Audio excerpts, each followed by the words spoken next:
Attention, attention. Top surgeons Eric and Stacey, please report to operating room 1. Top surgeons Eric and Stacey, please report to operating room 1. Surgery is about to begin.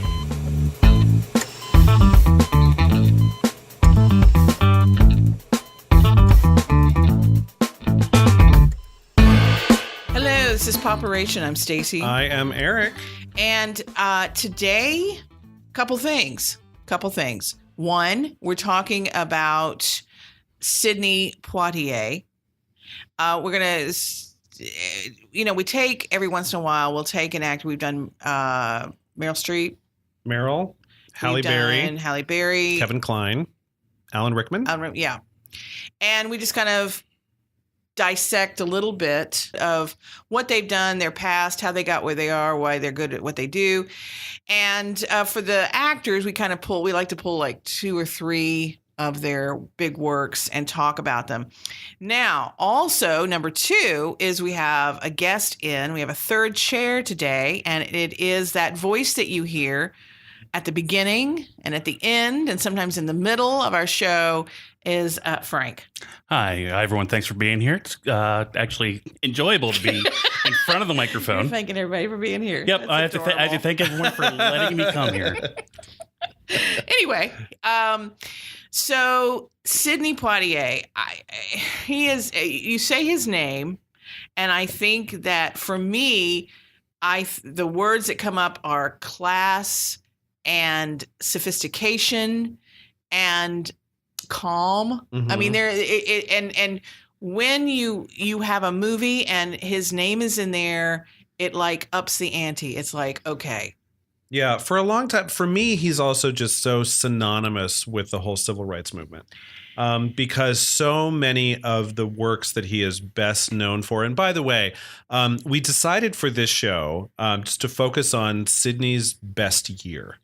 His best year was 1967. He had lots of movies going on, but the 3 that we're going to talk about, interestingly enough, all came out in 1967. And that really wasn't the option. That wasn't the goal. It was just, let's talk about these 3. And then we looked at the dates for all of them and he had a hell of a year. It was, yeah. Now, I don't know if any of these were made like 2 years before maybe and just didn't get released until 67. But nonetheless, in 1967, 3 big movies came out.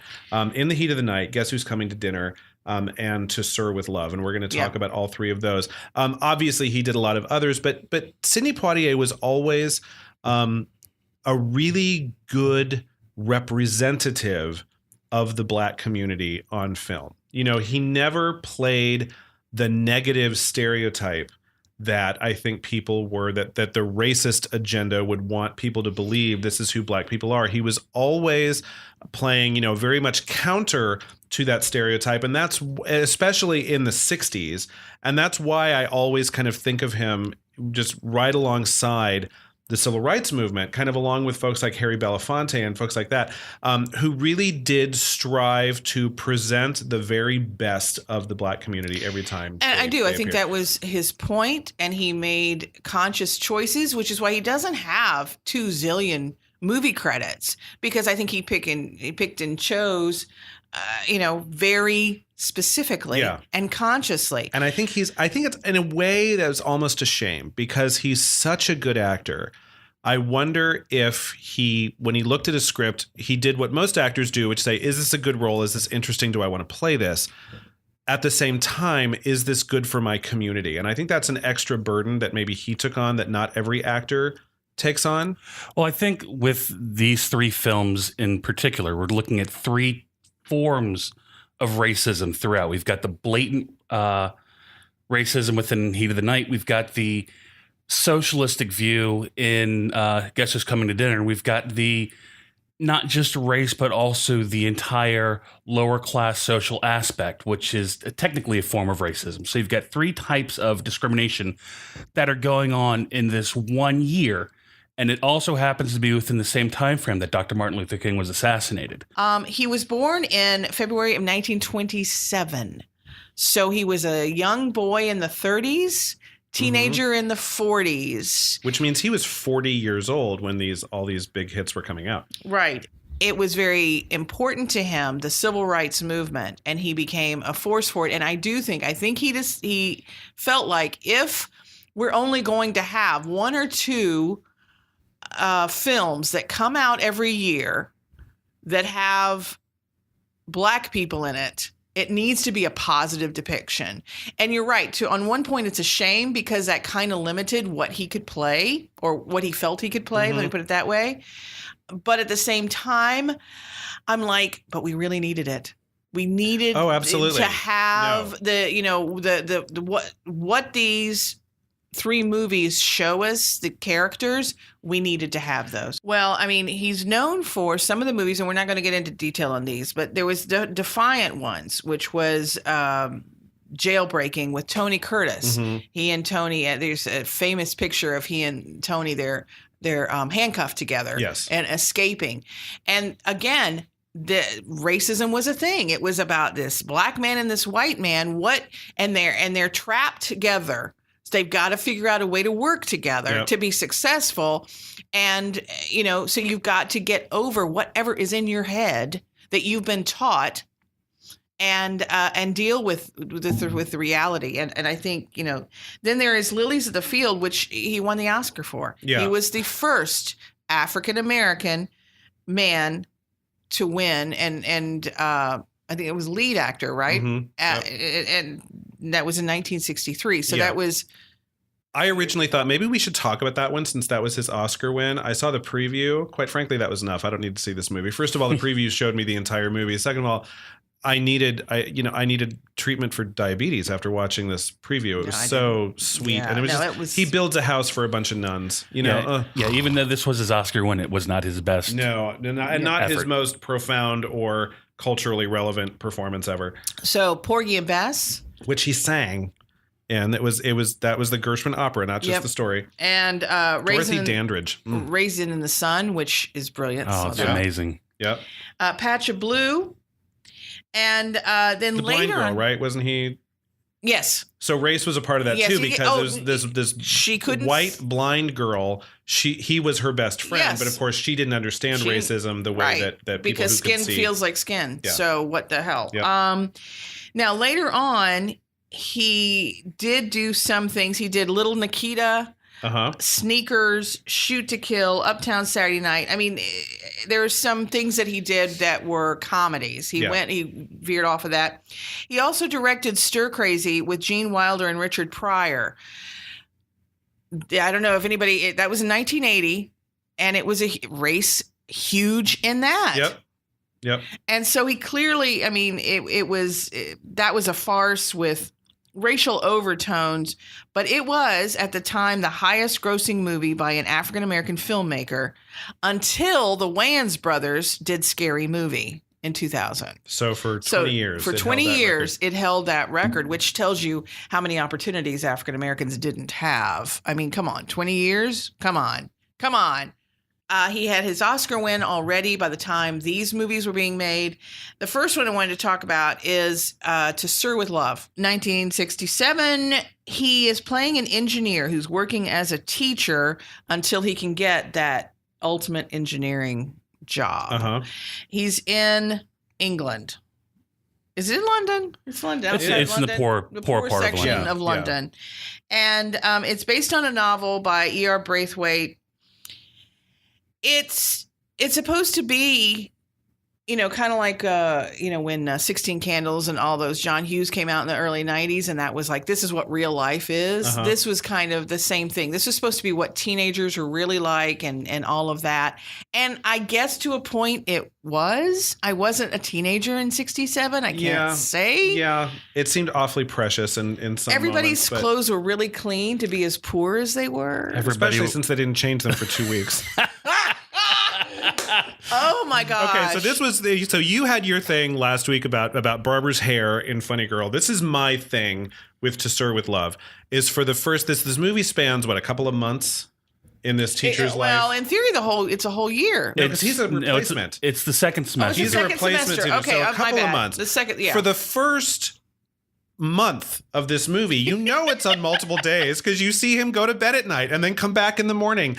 This is multiple days in class. These kids do not change their clothes. None of them for the first month. Let me go before we get crazy. to that. I will come back to that, but I will say, so here it is. He's working as a teacher with these kids who have literally no respect for Jack. He comes in and there is chaos in the classroom. And so over the course of the next 3 or 4 months, he is trying to get these kids ready for graduation. They're all seniors or whatever the hell they call them over there. And he's trying to get them ready for life. And ready to take their O levels is what that's all about. Okay. And again, it's like cricket. British Don't boy. even try to explain it to me. Okay, don't. I won't. So, but anyway, he's getting them ready to face life, to go get their, whatever this is, and to go to the next stage. And a lot of it is common sense. A lot of it is common courtesy. And that's a big part of this, which we can talk about. But getting back to the whole kid thing, it is a weird thing in that for the first couple of weeks, you feel like the kids never change their clothes. It's kind of like Scooby-Doo. You know how Daphne always wears that purple dress? Yeah. And Velma's always in the orange. And Freddie, that blue scarf never goes away. But Lulu has this dress that's got these big white stripes on it that are pure and clean, even after she's been wearing that dress for a full month. And this chunky jewelry that, I'm sorry, you don't wear that every day. Anyway. Well, okay. So the cast includes Judy Geeson. Who? Judy Geeson, which she did some other stuff. I'd seen her, but little things in America stuff. But she did stuff over there. She was kind of a hot thing over there. Michael DeBar. She's cute. Michael DeBar's. Okay. And he was also kind of a thing. And then Lulu. These are only the 3 people that you might have heard of. You may not have, but you might have. And Lulu was a pop singer over there. When I lived in Scotland in the late 80s, my dad was in the Navy. He was stationed over there. Lulu was still churning out songs. She was in the top 40. So yeah, no, she's huge. And if you ever watched Absolutely Fabulous, Ab Fab, they talked about her. She was like this icon, and they were always trying to, maybe we'll get Lulu to come. And I'm like, geez, is she really? That's how I figured out she was still a big thing. So, and she sings the title song. We laughed also when we were talking about Funny Girl. We laughed because you said the Broadway musical didn't have a song titled Funny Girl. This song has a song titled To Sir With Love. And boy, you know it. And you know it. Why is that? Because they sing it at every time the door closes. Oh, my God. Lulu is standing on a chair singing To Sir With Love. In researching for this podcast, I was actually watching To Sir With Love with both my girls, Sophie and Isabella, which Stacey talks about. And we were watching. What? Her daughters are your daughters? What are you talking about? That's crazy. Up is down, black is white, dogs are cats. It's all weird. So we're sitting there and we're listening to it because all it is just Lulu singing the same song over and over and over again. And finally, about maybe it's like an hour, 15 minutes into the movie, when the song comes on for the 3rd time, Isabella just gets up and says, "Sorry, I can't listen to this song anymore," and walks out the door. Yeah, so Sir With Love is, it's kind of an upstairs, downstairs, Michelle Pfeiffer in Dangerous Minds kind of a thing. It's like teacher goes into a classroom full of slightly scary, at-risk kids and whips them all into shape within a matter of months. Yeah, it's like any of those. What is it? The Principal, any of those movies where a teacher comes in to try to take control and through common sense and just plain speaking, they're able to turn them around. Well, he in this movie just basically throws the entire curriculum out the window because who cares? They're about to graduate in 2 months anyway. And they don't know jack. It's obvious they don't know jack. And they don't know shit. anything about living life. And so he just basically turns it into a big open question and answer thing where you can ask me a question about anything. And I will give you a straight up honest answer. And I'll also call you a slut at various opportunities. Well, I mean, and that's the thing is that when we look at these old movies and you say, well, at the time it probably was okay, or it certainly didn't make anybody blink too much. Now it just is like a big neon sign blaring loudly. And, race was clearly the issue. And so I think that it's one of those where it had all of the best intentions. Okay. And I think that's why Sidney did it. And he was great in the part. I can't think of anyone else that would be more watchable than Sidney Poitier in this part. But because race was definitely the big hot button in this, not necessarily just white and black, but they also had all of the other cultures that are there. Mm-hmm. And in fact, the kids weren't going to go to one of the kids' mothers died, I think. And none of the class was going to go to the funeral. He's like, why? And I go, because they're, And it wasn't the fact that they were embarrassed to go. It was the fact that there was a social consciousness. How would it look for a white kid to go into a black person's home? They were doing how it looks when I do this. Yeah. Even though these kids are they think they're big and they're bad, they're still aware of the social construct of the area. Now, E.R. Braithwaite is kind of a post-racial thinker in that his whole thing is race doesn't matter if you comport yourself well, just assimilate and play the game, and that's how you get ahead. And that explains this character completely, because that is what, again, it was jarring.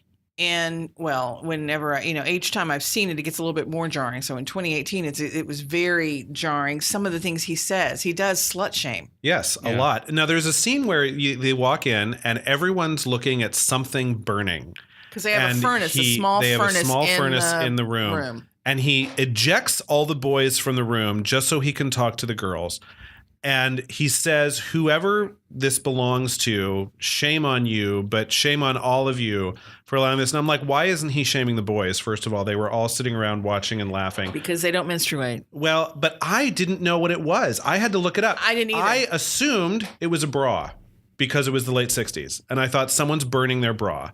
And this is I thought it was a political act.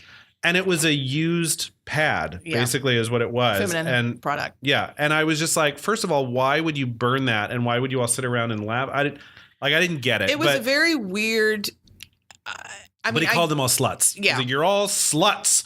And he storms out and then he's mad at himself for calling them all sluts. But then he does it again.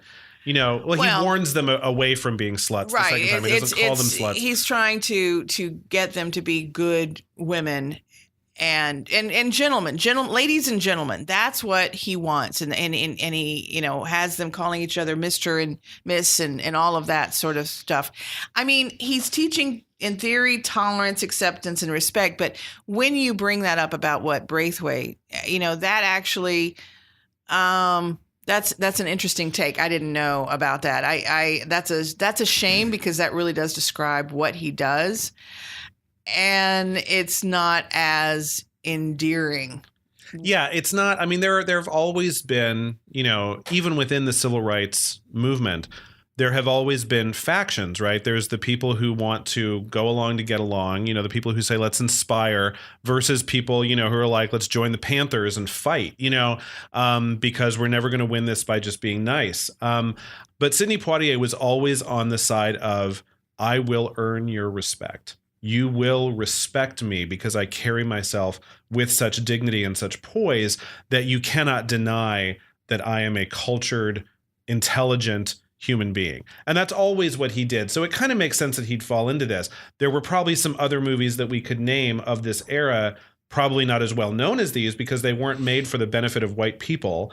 But movies that did encourage you to get mad and fight and take another tack on getting your equal rights. And maybe that is actually a good point, is that these three movies, it does feel like they were made for white people. Oh, I absolutely think that all three of them were made for the benefit of white people so that we could all be better people at the end of it. Now, the question is, are we better for seeing these, or do we just feel better?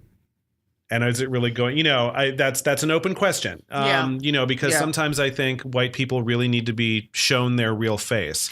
So at the end of the movie, all the kids have become better people in the 3 months that happen. They all have new clothes. Magically. Yeah, they start changing their clothes about halfway through. That was the first sign of progress. Oh, I did some laundry. So, and then what happens? He gets an offer for a job. Yep.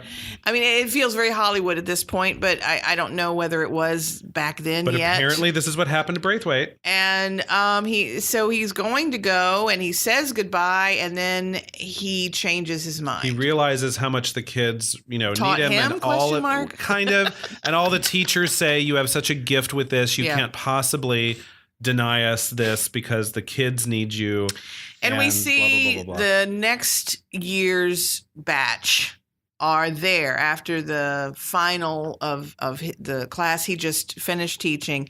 He goes, I guess, back into his own class, and there's a bunch of hoodlums and thugs from the younger class in there doing what we saw the previous class doing when he first walked in. And so it's that whole deja vu. And he's going to whip him into shape. And now he's got a whole year. He's got a whole year to do so. And hopefully he can, tell them to no burning of the pads. Yeah, the characters that come in are actually almost identical reflections of the two main student characters, which is Denham, the leather jacket wearing Michael hoodlum, DeBar, and Miss Dare, who is Judy. Yep. The pretty girl. The pretty blonde girl. The pretty one. Potentially loose. All Earth Tony. Who kind of had a crush on him. If you went by the camera work. Kind of. She had a crush. Totally. Or at least was trying to manipulate him through being cutesy. There was that too. And, you didn't really know if she had any feelings for him. Well, I think it started as manipulation and then, or attempted manipulation, and then I think she did in the because he was treating everyone with respect. He was very polite, and I think that she, in the end. That was the main message, is that when you treat kids with respect, all of a sudden, if they're not used to that, they will respond to it, because these kids had never had anyone in their lives who respected right. Well, them when it before. My Fair Lady, if you treat me like a lady, I'll act like a lady, kind of thing. So whatever. With a little bit less abuse. Now there was many years later, there was a To Sir with Love Part 2. Where he comes to Chicago and teaches in the inner city with the guy from Hill Street Blues. You know how far I got into this? When he walked in the classroom, and it was literally, no, I got past the credits, smart ass.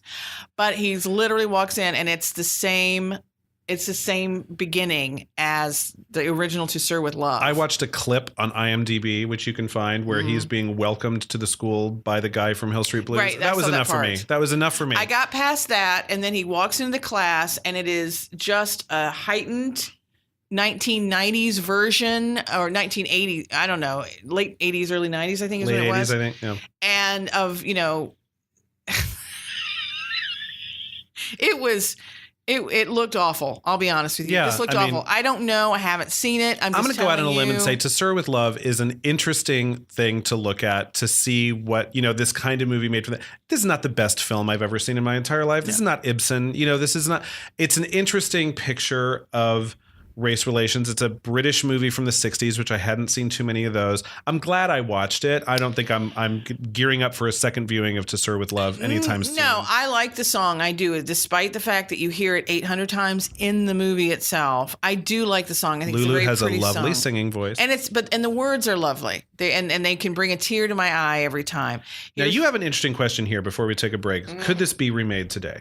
I don't think so. I mean, we're looking at a generation of children 50 years later who are demonstratively different. Everyone is, regardless of your social status, they are all technically savvy. So they're not, as we would equate it in the 60s, dumb. Or they're just... Well, I think that you're nailed at the technology. I think that we have access and kids are exposed. So the idea that they don't have access to this information is bullshit. And I think that's part of is he was teaching them things they didn't know because their parents didn't know. I mean, or whatever. He was exposing them to things. Whereas now, you know what? You could remake it, but I don't know if he'd be successful. It would be To Sir with Love 2 all over again. So I'm going to disagree. I'm going to say not only could you remake this, that it has been remade. I mean, Dangerous Minds with Michelle Pfeiffer. It was a white lady instead of a black man, in a black classroom instead of a white one. But there's always been there's been a ton of movies where teacher comes in and whips all these kids into shape. I think if you remade it, you'd have to just put all those things in it. You'd have to have them all on their phones. Social media would be part of what they're like. But these are still little kids who could still benefit from an adult who talks to them like people, as opposed to this element to be controlled. Sure, I think you'd have to completely rewrite it from the ground up. But sure, you could come out with To Sir with Love 2018 Why not? It would be a completely different movie, but the general element of I will treat you with respect and you will flower under my tutelage, it's a fantasy that we never get sick I of. mean, you'd have to, maybe, I don't know. I feel like my problem is that we have had all of these we've had, Jim Belushi and Tom, what's his face, and Michelle Pfeiffer, all these people, Morgan Freeman even. I mean, everybody's Stand By done Me, yep. these movies where a savvy educator comes in and changes the course of these children's lives. So my feeling now is if you remake it now, you're just doing another cliche. Sure. That's where I am. So that's why I say and Hollywood would never put out a cliched successful. movie, Stacey. What are you talking about? I'm going to go see Transformers 14 tomorrow. Exactly. So yeah, I mean, could they? Sure. Have they? I think they already have. But would you make another movie and put this name on it? Maybe. I'm not yearning for this remake. Don't get me wrong. No, I think I'm not saying it should be done. Could it be done? Sure.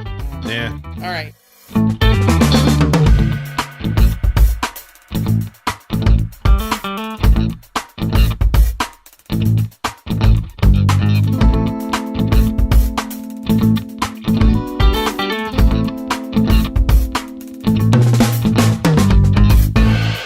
In the Heat of the Night, which of the three, I'm not going to use. I was going to say maybe it's the most successful. I'm not going to say that really because the word successful. I need a thesaurus to change that. But it did become a television series, and I think, and it was a hit television series, and I think that tells you how much this movie hit a nerve. I'm going to make a confession.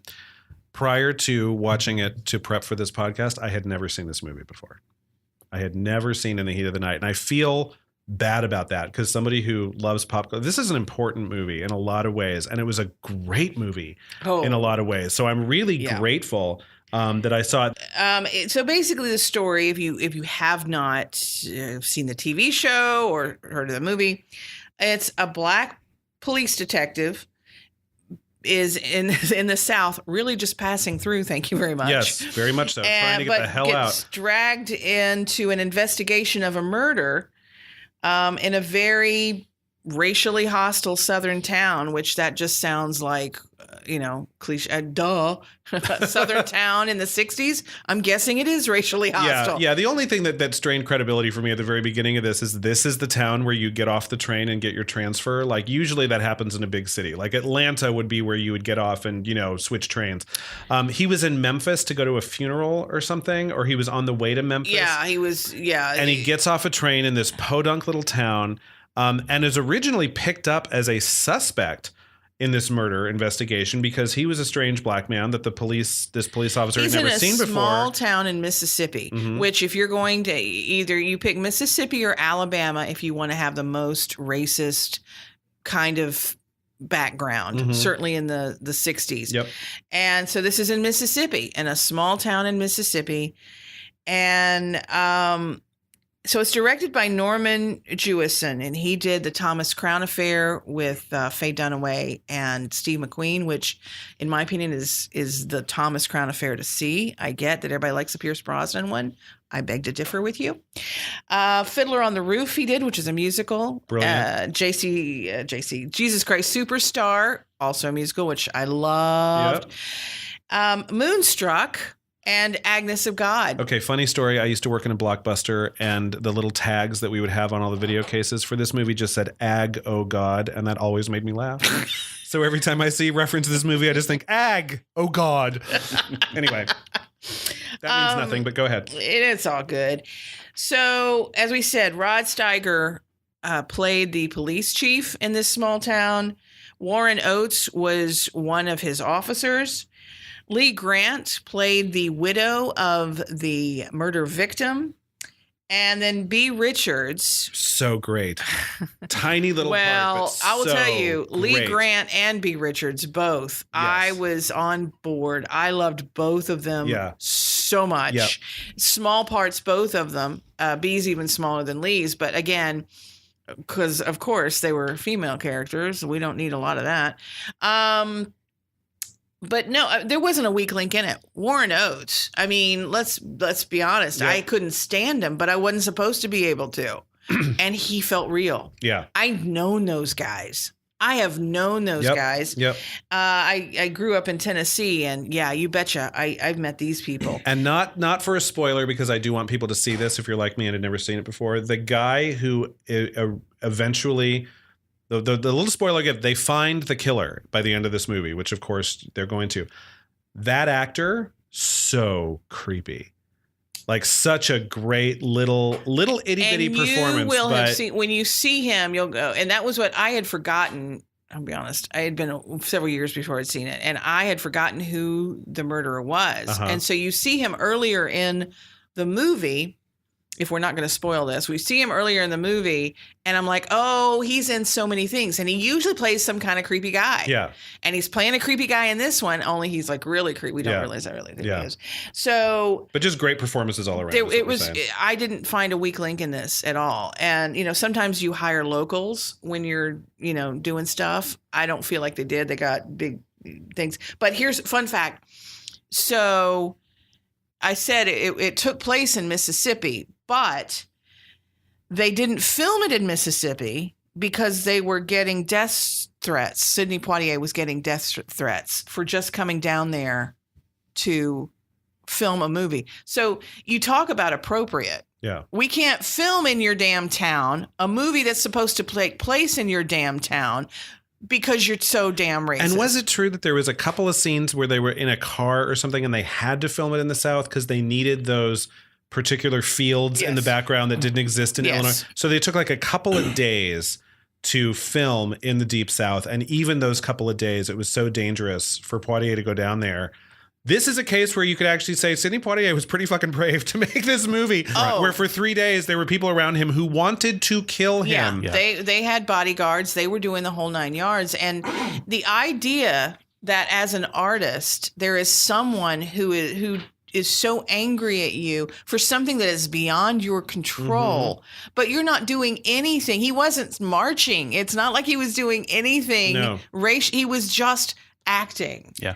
The scenes that were not shot in, I believe it was Illinois where they did most of this scene, were actually shot in Tennessee.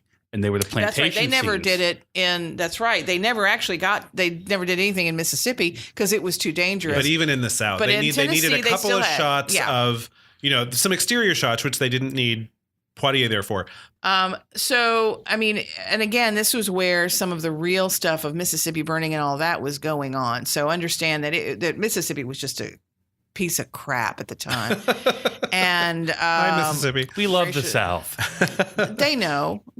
But this was 5 Oscars, including Best Picture and Best Actor, as you said, to Steiger, and then Lee Grant was actually nominated for, and it's a small part. Yeah. So no, the thing about this movie, and so basically you have Steiger as the chief. Well, you were talking about the beginning. The beginning is actually everything. So this murder happens. The Warren Oates little officer guy is doing his rounds. And it's after the murder, right? That he does his rounds, and he goes by the train station, and it's at night. It's late at night. 4:00 in the morning or something. Is it that? Okay. And there's just this one black guy. It's Sidney Poitier reading. He's reading, sitting on a bench reading. He's in a suit, for Christ's sake. And which comes with my weirdest moment in this movie. And Warren Oates gets out, calls him boy about 15 times, makes him turn around. He pats him down, handcuffs him, and takes him downtown. Doesn't look at his ID, doesn't do anything, and takes him, to the police station, where Steiger, the chief, then starts interrogating and is just hitting him really, really hard and says, why do you have all this? He gets his wallet out, but doesn't look at ID, gets his wallet out. He's like, why do you have this money? You clearly stole it from somebody because you're black. Mm. Finally, he says, what is it that you do that makes your money or whatever? And he says, I'm a detective and I'm a police detective. And Steiger is thrown for his face just falls. He And earned he's- that Oscar in that 2 seconds and of he film. turns to Warren Oates and says, did you interrogate him before you put him in the car? And Warren Oates says, oh, no. He's just this big, strange black guy. Yeah. And so at that point, Steiger's attitude kind of changes. Not completely, No, but he's kind still a of. racist piece of shit. But they're very, I mean, you don't come up against any white person except for Lee Grant who isn't racist. And even Lee Grant might have been in another point in time, but her husband was just killed. We don't see her until she's a victim. Really Correct. wants the best detective on the case to solve this case, and that happens to be this black man. So she just says, put him on the case. You talk about whether or not some of these movies from the 60s might still be relevant today. Hashtag reading while black. Okay, because this shit happens all the time today. Now we have cell phones to capture it. But black people who just are doing the most commonplace, He wasn't aware of harmless any other people. things There was nobody who was complaining about is him. He was- immediately a suspect. Yep. So there's that, and then there's also the look on his face when he's being patted down. He wants to turn around and just backhand this idiot piece of shit. But there cop. was a But there's close-up. nothing he could do but just put up with this dehumanizing treatment, which is what we hear black kids say all the time about how they're raised to deal with police. We were talking about in our fall previews thing, that movie, The Hate You Give, which is coming out right now. Super, super timely, right? But it's this thing like the kid reaches for a hairbrush and gets killed. So is life very different today? And do you have to be in the Deep South to have this kind of treatment? Absolutely not. This is 2018. I mean, this is, sadly, so indicative of the 51 life that years we later. live in right now. Yeah. We had seen something, I can't remember what it was, where a black man was talking to his son about, if you're going out on your own and you get pulled over by a police officer. It's the talk. It's the talk. The first thing you do is you roll down the windows and you stick both your hands out the window so they know you're not reaching for anything. Well, we talk, even on the TV show Blackish, they had an episode where they talked about the talk. Yeah. And it is a talk that white families don't really have to. Nope. Now, the women, girls, daughters do get a talk. But I don't know if white boys ever have to get a talk. No, my talk was be super nice to the cop and call him sir a lot, and maybe he'll turn your ticket into a warning. Yes. That's as much of a talk as I ever got. That's the white man talk, the white boy talk. Yep. I mean, I got, the how to self-defense and that sort of thing and be careful and don't, all of that stuff that girls get. But again, as far as getting like pulled over, I'll be honest, I've gotten off with a warning just by being super sweet. Mhm. Because Yeah. I'm a white girl and with blue eyes and I can do that. That's Yep. my privilege. So what but here's, I wanted to go to, you talking about when he's being patted down, and it's the very first scene that we're seeing Sidney Poitier's character, and Norman Jewish and the director got this close up of him. And it was that resignation. It was that feeling of, I've got to do this, but it was also the feeling of again. Yep. But there was also underneath, there's this anger, which is appropriate. Totally. Yeah. And that is what I think that sometimes racists don't understand. The anger is appropriate. Absolutely justified. So maybe shut up. That was kind of thing. And that was what was fascinating about this was it was all these little moments of racism. And then you get it. So the two big moments that really hit me in this movie is one is the famous line, "They call me Mr. Tibbs." Right. And in the middle of this, back and forth, the police station is crowded with people. Lee Grant's there. And Rod Steiger refers to Sidney Poitier's character, Mr. Tibbs, as boy and says, "And what do they call you up in Philadelphia?" And his answer is, "They call me Mr. Tibbs." I'll be honest, I wasn't absolutely thrilled with Mr. Poitier's line reading in that moment, but it's become iconic and it's this thing. I agree with you Mr. 100%. I thought, I might have done it a different way. Yeah, I think underplaying that moment and just letting the content of it carry the day and not come back with that much shouting. But again, anger, totally justified. I get it. To me, the better moment that I think should have been the iconic moment in this thing is when they go out to interview the really rich white guy who's a total racist. Oh my gosh. His name is Endicott. And they're going back and forth, and finally the guy says, "Are you interrogating me?" And he says, "I'm just asking you some questions." But he's toe-to-toe with him, does not cower to this man's racism at all. All of a sudden, out of nowhere, Endicott slaps him across the face, and literally a second and a half later, reflex, boom, he gets slapped in the face by Sidney Poitier, who does not back down. And, you know, that slap, wait a minute, slap was just the most powerful kind of, and again, it wasn't a wait a minute. It was volumes. It was a slap. Yeah. It was a reflex action immediately. It's as if anybody. It's as if, you know, another black man had slapped him, and that was what was shocking. So Steiger his character was leaning. And then Endicott slaps Poitier, and immediately Poitier slaps Endicott, and Steiger stood up. His character, you know, he stood up. And he's just struck dumb.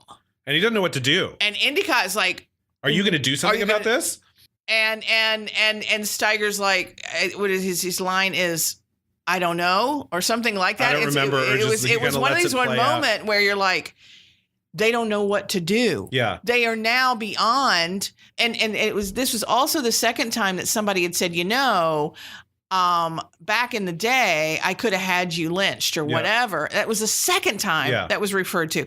Did you see also that rich man, speaking of that, has at the very front, he has the horse holder jockey, the lawn jockey. Yep. And it is still black. It's a point in the movie where Poitier is standing up on his own, and I'm not going to take your shit. But at the same time, we're looking at his own form of prejudice. He is focused on him for a good 25% of the movie, thinking that Endicott is involved in the murder. He wanted it to be the rich guy. He wanted it. He clearly wanted it to be Endicott. And so you're right. He did have that bias. But at the same time, so did everybody in the audience. Yeah. You wanted it to be Endicott. Because Endicott had the 1860s. They were ill-paid workers. Yes. But here's what I want to say, back to your thing about the director. The reason I brought up the lawn jockey, so it's still painted black in 1967. And as they're walking up the driveway, Steiger, walks ahead and Poitier. Hold on. Does she need to go back and start this thought over again? I keep hitting this goddamn thing. Okay. All right. So what I wanted to go back to was back to your point about the directing. The reason I brought up the lawn jockey was from this moment, this scene where they're walking up the driveway. Steiger walks in front of Poitier toward the door of the rich man's house, and he passes the lawn jockey like you do. Poitier gets to it and has this moment, and I think he just puts his hand on it and then takes it off. And then he walks the rest of the way. And it was an acknowledgement. Again, as you said, Jewison was brilliant at show me, don't tell me. And this moment was an acknowledgement of, for me, I felt like it was what it told Poitier, or his character was, oh, this is who we're going to go see. This guy who still has this going on in 1967. Yep. And, but it was just this moment. Another scene that really hit me, and it's just one line, and it's where they have picked up this guy that they think is the murderer, but Poitier is not convinced he's the murderer. And so he's talking to the guy, and the guy at one point was really, really racist to him and everything, but now, since Poitier is on his side and going to help him, he's kind of nice, but he looks at him and he says, "Why are you wearing white people clothes?" I almost fell off my chair. Because he's wearing a suit. He's wearing a suit. But the idea that is just for white people. Well, in this man's experience, get it. There was no reason for a black man to be dressed like that in this little Mississippi town. Blew my mind. Yep. But again, one line told me everything. Yeah. Yeah. It's kind of, it reminds me that when you're telling that story, it reminds me when we were talking about The Handmaid's Tale and Serena Joy gets handed her schedule that's all in pictograms. and you didn't have to say a word, but it was just like, oh. You know, I mean, it was that kind of, yeah. Absolutely. Yeah. And so anyway, you know, my question, you know, is because of all this, and you've already answered it, is how far have we come in 51 years? Not very. It doesn't feel At like all. it. It doesn't feel like It it. feels like we've regressed over the last couple of years. Well, certainly. Well, But maybe, let's not forget, hashtag Black Lives Matter was the thing when Obama was in the White House. I mean, this thing has been, you know, it has just not gotten any better in pockets of our country. Sure, there are liberal bubbles that you can find yourself in. I think we all live probably by choice in a fairly liberal bubble where we're naturally and rightly horrified by some of this stuff. But I couldn't help but think as I was watching this movie, you know, kids have to like put up with bullshit from police. Even when it's wrong, they can't say, this is wrong, this is bullshit. You don't want a gun pulled on you, you know? And so, and you know, you take a nap in your dorm lounge, you can have the cops called on you, or sit at a Starbucks and wait to order your drink before your friend shows up. You can barbecue at a park. The cops will be called on you because you're doing it while being black at the same time. And this is happening all the time. It's very relevant. Yeah. I mean, and it's one of those that this, you know, at the end of it, they do find the murderer, and Sidney's character, thank God, gets to go home.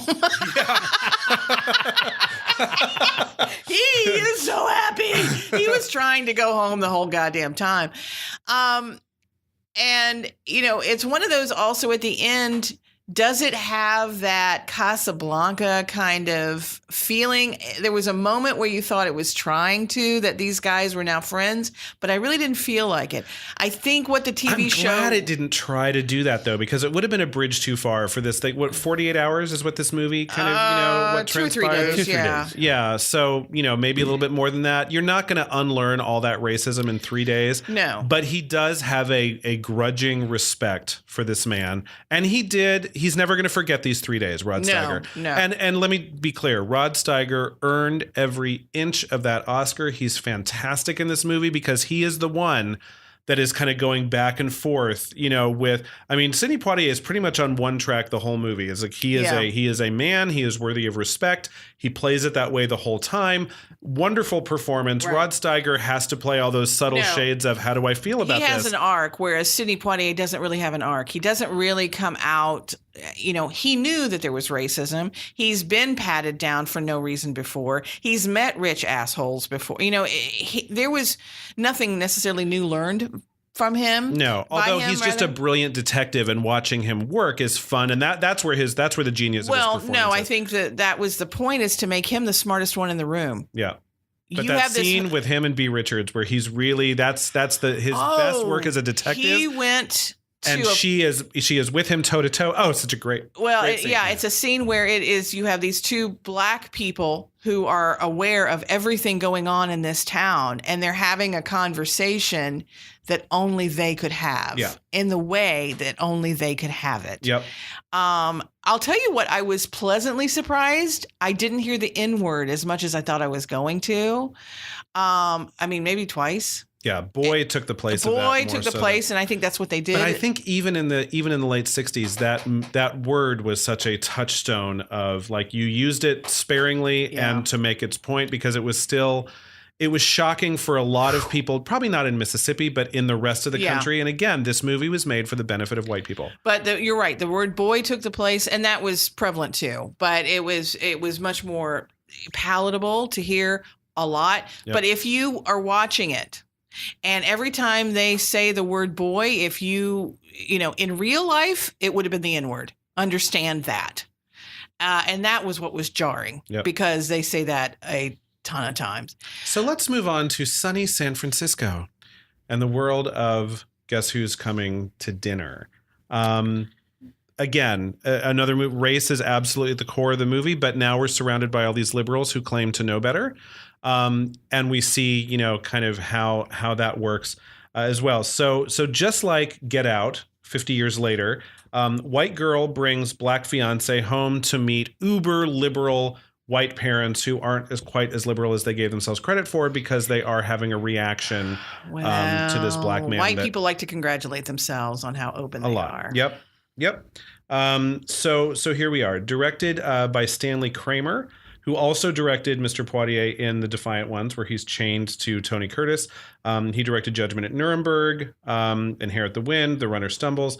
This was Spencer Tracy's last movie. He was nominated for an Oscar. Poitier was not. Poitier could have been nominated for Best Supporting in this one because it really was about the parents. It was about the It parents. really was about, it was very little actually about the young woman. It was more about the parents, which was and just their as reaction. well. Thank you very much. It was fine. I mean, she was fine. Yeah, but actually, Cecil Kellaway was actually nominated for Best Supporting Actor for this movie. He was. Yeah, the white people all got nominated. Yeah, all the four acting categories were identified with this movie. But wasn't B. Richards the Best Supporting? B. Richards was Best Supporting Actress. So there was a black performer who was nominated for an Oscar for this, just not Mr. Poitier. Spencer Tracy's last movie, Katharine Hepburn, who actually won the Academy Award for Best Actress for this film. Did she? I believe so. Yes. Yes. Okay. Catherine Houghton, who was Katharine Hepburn's niece, played his young fiance. As we discussed this movie last year, we did a whole thing about 67, and we talked about this movie and The Graduate and Bonnie and Clyde. I said then, and I still think now, to me, the jarring thing about this was the age difference, not so much the race difference. I think that there could have been some words spoken about that, but I guess in the late 60s, a 40-year-old man marrying a woman in her early 20s I mean, I think at the time, weird. the idea was that if you were 21, 22, it's time for you to get married so you don't turn into an old maid, possibly. I mean, I had a lot of friends I grew up with.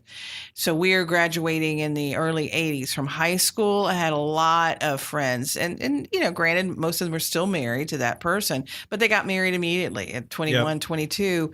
I think that's too young. And so watching this, it feels that I agree with you 100%. It's an age thing. And again, we've already talked about this, so it's not a matter of delving, a deep dive. We talked about it, it's the inspiration for Get Out. The question of could it be remade? I think you remake it like Get Out in a way that will stand out, that will actually get attention, because otherwise it doesn't. Well, it did have a race reversed remake of sorts. Ashton Kutcher made a movie about a young black woman bringing her white fiance home to her black parents, who were less than thrilled. It was made to be a comedy. Yeah. It was not Bernie meant Mac to be. Yeah, Bernie Mac was the dad. R.I.P. So it was not meant to be an absolutely faithful remake of this. It was inspired by, and let's make a comedy with this kind of similar and again, premise. it was I think at that time there was the idea that we're past racism, so now we can flip it. Yeah. Well, I think that and it didn't work as well. Because, and I feel like I have to say it's so obvious, but I feel like it has to be said. The power dynamics are such that a black girl marrying a white man coming home to meet her black parents is not at all the same dynamic as a white girl bringing her black fiance home to meet her white parents. And again, what this touched on, you had the not so hidden racism in Heat of the Night, and in this one, it's hidden. It's well intentioned. But it's still quite there as it comes out when they're actually putting it to the test. Yeah, right. Sorry. Go ahead. It's not the fact that the parents are racist; it's the fact that they're actually, again, going back to the funeral scene from To Sir With Love. They're worried about how their relationship is going to be perceived by other people, and I believe it's pointed out that I think there's a quote in the movie that says there are going to be 200 million people who are going to be looking down on this relationship, saying, we're socialites. This is good. You're a very famous person. It's going to get out. And to have a mixed marriage in 1967, it's not going to be well received. Well, yes. And I also think that's kind of a convenient excuse for their own willies. Exactly. About this, So I don't necessarily want to say that this is a feminist thing, but a pro-woman kind of argument in this whole thing is that the mothers are the ones who come around, both the white mom and the black mom. First, because they realize that, look, these are kids in love, and you're not going to talk them out of this. And if this is the person that she loves, this is who she is. So Katharine Hepburn takes the pro-Poitier stance a little bit before Spencer Tracy does. When Spencer Tracy gets there, that's the end of the movie. But and interestingly, the one who never comes around is their black maid, who just does not think this is a good idea, does not like this. And I think that what you have is the working class versus the more educated, if you will, the academic class, because his parents are clearly educated. And so that is what they're also showing. It's not only your white versus the black going on, but then you have the different castes, you have the classes going on there. And I think that Isabel Sanford from the Jeffersons, just in case you wondered who the maid was, she was great. And she gave a fantastic performance. And I think it was extremely realistic, because I think that that kind of goes to the whole, if we go back to Sir with Love and Braithwaite, is the idea that you just do your thing, stay on the straight and narrow, try to assimilate, be respectful, blah, blah, blah, blah, and it'll all be okay. Don't make waves. And I think that is, and again, it's also what you're talking about is in the civil rights movement, you have those wanting to not make waves and those saying we've got to go all the way other. But I will say my favorite moment in this entire movie, it does not belong to Sidney Poitier, was when Katharine Hepburn tells off her employee and I think fires her. And that's when she kind of feels her, mama bear comes out a little bit. And that was really fun to watch. Sidney Poitier in this movie, really his main job was just to show up and be this respectable person that you cannot argue with this idea of him being a good match for your daughter, except for his skin color. Yeah. There's nothing about him that is objectionable in any way. Now, and so in that sense, he did what he arrived to do, and Sidney Poitier was the perfect person to do this. And as you said, in 2018, probably want to lessen the age gap, because I think that would be a problem as well. But probably make her a little bit older as well as I think younger. Making her older is much wiser, quite frankly. But I think Get Out took this and I think that's what you have to do. You have to put a different spin on it, and in order for it to be back in the forefront. Yep. Because they're not going to pull this movie out and watch it again. But I think Sidney did great, and one reason I like the fact that it was all three of these movies in '67 is that.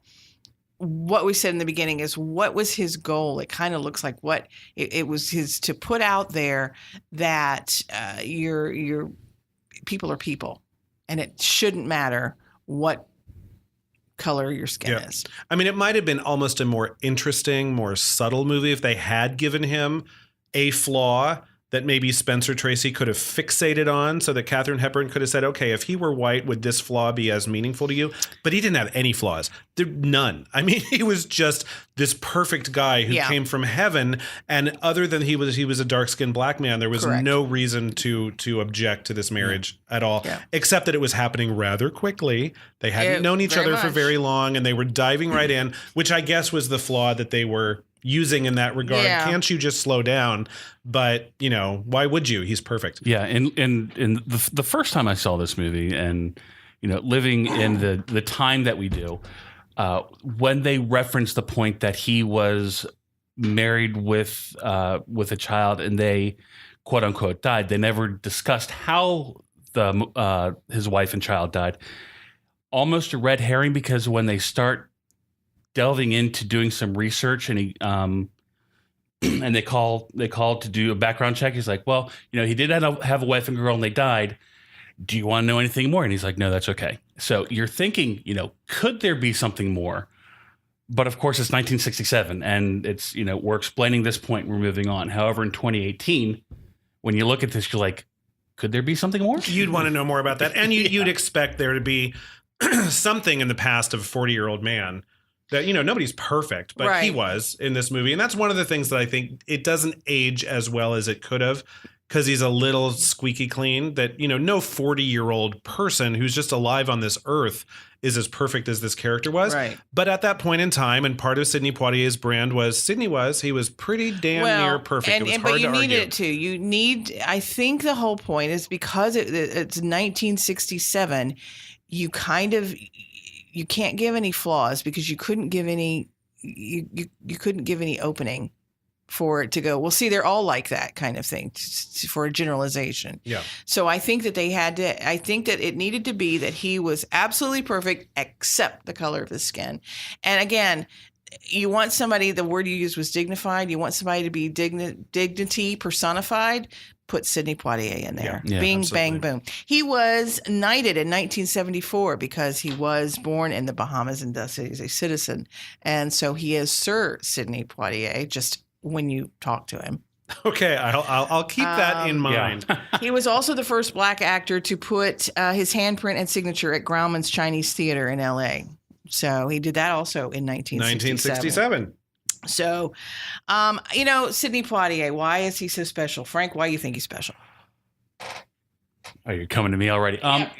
I think he was very, I don't want to say, I think the term is groundbreaking for the fact that his appearance in pivotal roles in movies in the late 60s, when there was all of this strife going in the United States, I think it was important for not only the African American community, but for other minority communities as well to say, it's more than just white person. Hollywood is more than just a white person industry. There's something more for us to look forward to. Well, he was opening movies. He was a Black man opening movies. Yeah. And fun fact, In the Heat of the Night is actually the first movie that was filmed in color that they took into consideration the lighting for an African-American person, because in previous movies, it was very brightly lit and there was a lot of glare on African-American skin. This is the first movie, and this was setting a precedence for all movies to come. This is my technical geeky side coming out. When you're talking about lighting, design, and filters, and softness and colors, that actually benefited the skin tone of a darker complex person. When you think about that, that's huge. That's absolutely huge. And yet, one of the things that I also, the little geekery that I'm not nearly as geeky as Frank, but I know enough to be dangerous. There were films that were, the way that we created film was to test it on only white faces. The actual film product itself does not lend itself to filming darker skin tones, and that wasn't corrected until the 90s and early 21st century. So yes, they did kind of take a look at, how are we going to light this to get the best, shots of Sidney Poitier's face as we can, but they were already working at a deficit because films were created to and not because there's anything about a European American's face that is the default other than we made it so. I would say my final diagnosis on Sidney Poitier was just that he is, I still say as a young actor, I feel like he took his responsibility very seriously as a young African-American man to be the best representative for his entire community that he could. I think that's evident in the choices of the films he did, as well as the acting choices he made individually throughout. I think there was this other thing on his mind, not only who is this character, what do they want, what are my choices in this scene, what's going to make a more interesting movie, but how could this be used against my community, or how could I make a choice to move my entire community forward? For that, I think he's a hero, but I also wonder what his big villain turn could have been. I think he's a good enough actor to have played a bad guy brilliantly, and we never got to see that from him because he was a person at a very particular point in time, and he had a brand that he had to live up to. But definitely, he's a hero. He's a great actor. We should know more about him today. And I think people should pull out movies if you don't want any of the ones that we've said. There's so many out there. Raisin in the Sun, the Defiant ones, fun. Check him out, But I think that he decided that he needed, whether he wanted to or not, he needed to be a role model. Yeah. And so he took his role in the civil rights fight seriously. And as you said, because of the time that he was living and again, he's not dead, but that he was performing a lot, he was making choices that was always a part of it. I think that Sidney Poitier is one of the three most pivotal African-American actors that Hollywood has. not just for the acting, but for their placement in history. Hattie McDaniel, for the first African American to ever win an Academy Award. Sidney Poitier, of course, first African American to win Best Actor. And then Denzel Washington, who has created the breakout role for the African American to say African Americans can do more than just A or B. They can be good people and not be labeled as a good African American person, or they can be bad and not have it be a stereotypical black role. He is a brilliant actor. And I think these three actors, they have provided a vehicle for non-white actors to forge into the 21st century. Well, I think that when you see some of the in awards shows and that stuff, you'll see Denzel and Halle Berry and some of these people, they mention him. Poitier is mentioned. Yeah. You know, comedians will mention Pryor, Richard Pryor, and actors will mention Sidney Poitier. So he's awesome, and so that's our take on it. It's POPeration. Who are you? I'm Frank. I'm Stacey. I'm Eric. Till the next time, folks. You've been listening to POPeration with Eric and Stacey, the podcast that dissects popular culture one bloody organ at a time. Subscribe today on iTunes, Google Play, Stitcher, YouTube, and any other podcast listening site or app. Follow us on Twitter and Facebook at POPeration Room. Check out our website at POPerationRoom.com for all of the podcasts, our blog, swag, and games. Until next time, when we're back in the scrubs.